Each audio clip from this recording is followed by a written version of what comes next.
ദൈവത്തിന് സ്തോത്രം. സ്നാനത്തെക്കുറിച്ചുള്ള ഉപദേശം. മത്തായി എഴുതിയ സുവിശേഷം 28 അധ്യായം അതിന്റെ 19-20 വചനങ്ങൾ.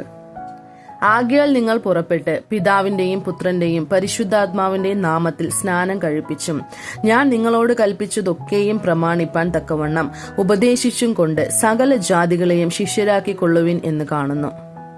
ഇവിടെ മാനസാന്തരപ്പെട്ട് പാപമോചനത്തിനായി സ്നാനം സ്വീകരിക്കണം എന്നതിനെയാണ് കർത്താവ് ഇവിടെ ഊന്നി പറയുന്നത്. അപ്പോസ്തല പ്രവൃത്തികൾ 2 അധ്യായം അതിന്റെ 38 പെന്തക്കോസ്തു നാളിൽ പത്രോസും യഹൂദന്മാരോട് ഇപ്രകാരം തന്നെയാണ് സംസാരിക്കുന്നത്. അതായത് മാനസാന്തരപ്പെട്ട് പാപമോചനത്തിനായി സ്നാനം സ്വീകരിക്കണമെന്നാണ് പത്രോസും ഇവിടെ എടുത്തു പറയുന്നത്. ഞാൻ നിങ്ങളോട് കൽപ്പിച്ചതൊക്കെയും അവരെ ഉപദേശിച്ചു കൊള്ളുവിൻ എന്ന് പറഞ്ഞിരിക്കുന്നത് പ്രത്യേകം ശ്രദ്ധേയമാണ്. ഇവിടെ ഞാൻ കൽപ്പിച്ചത് എന്നത് പറയുന്നത് സ്നാനത്തെക്കുറിച്ചുള്ള ഉപദേശത്തെയാണ്. ഇത് ദൈവത്തിന്റെ മാറ്റമില്ലാത്ത കൽപ്പനയാണ്. അതിന് നാം അനുസരണമുള്ളവരായിരിക്കണം. സ്നാനം സ്വീകരിക്കുന്നവരിൽ സാക്ഷ്യമുണ്ടായിരിക്കണം. എന്നാൽ സ്നാനം സ്വീകരിച്ചവരിൽ ചിലപ്പോൾ സാക്ഷ്യം ഇല്ലാതെയും ഇരിക്കാം.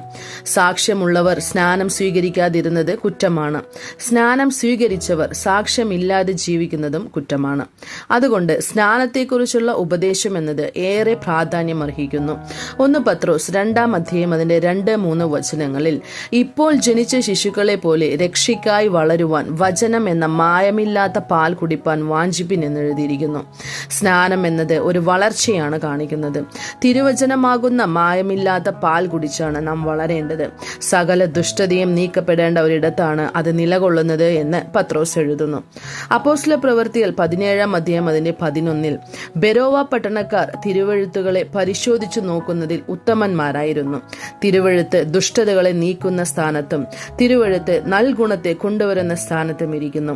എഫേസ്യർക്ക് എഴുതിയ ലേഖനം 5 അധ്യായം അതിന്റെ 26 അവൻ അവളെ വചനത്തോടുകൂടിയ ജലസ്നാനത്താൽ വെടിപ്പാക്കി വിശുദ്ധീകരിക്കേണ്ടതിന് എന്നെഴുതിയിരിക്കുന്നു. തിരുവെഴുത്ത് നമ്മെ ശുദ്ധീകരിച്ച് വിശുദ്ധീകരിക്കാൻ കഴിയുന്ന സ്ഥാനത്താണ് അത് പ്രവർത്തിക്കുന്നത്. നിങ്ങൾ ശുദ്ധീകരിക്കപ്പെടണം എന്നതാണ് സ്നാന ഉപദേശത്തിന്റെ ലക്ഷ്യം. കർത്താവ് തന്റെ അപ്പോസ്തലന്മാരോട് ഇത് ഉപദേശിക്കണമെന്ന് കൽപ്പിക്കുന്നു. യാക്കോബ് 1 അധ്യായം അതിന്റെ 23 കണ്ണാടിയിൽ മുഖം നോക്കുന്നത് പോലെ നാം ദൈവവചനമാകുന്ന കണ്ണാടി കൊണ്ട് നമ്മെ തന്നെ തിരുത്തണം എന്ന് യാക്കോബ് എഴുതുന്നു. സ്ത്രീകൾ മുഖം നോക്കുന്ന കണ്ണാടി കൊണ്ടാണ് വെങ്കലത്തൊട്ടി ഉണ്ടാക്കിയതെന്ന് പുറപ്പാട് പുസ്തകം 38 അധ്യായം അതിന്റെ 8 എഴുതിയിരിക്കുന്നു. കൊലോസ്യർ 3 അധ്യായം അതിന്റെ 9-10 വചനങ്ങളിൽ പഴയ മനുഷ്യനെയും അവന്റെ പ്രവൃത്തികളെയും ഉരിഞ്ഞുകളഞ്ഞ് പുതുക്കം പ്രാപിക്കുന്ന പുതിയ മനുഷ്യനെ ധരിച്ചിരിക്കുന്നുവല്ലോ എന്ന് എഴുതിയിരിക്കുന്നു. പുതുക്കം പ്രാപിക്കുന്ന പുതിയ മനുഷ്യനിൽ പാപ മനുഷ്യനെയോ പഴയ മനുഷ്യനെയോ പുറമേയുള്ള മനുഷ്യനോ ഇല്ല.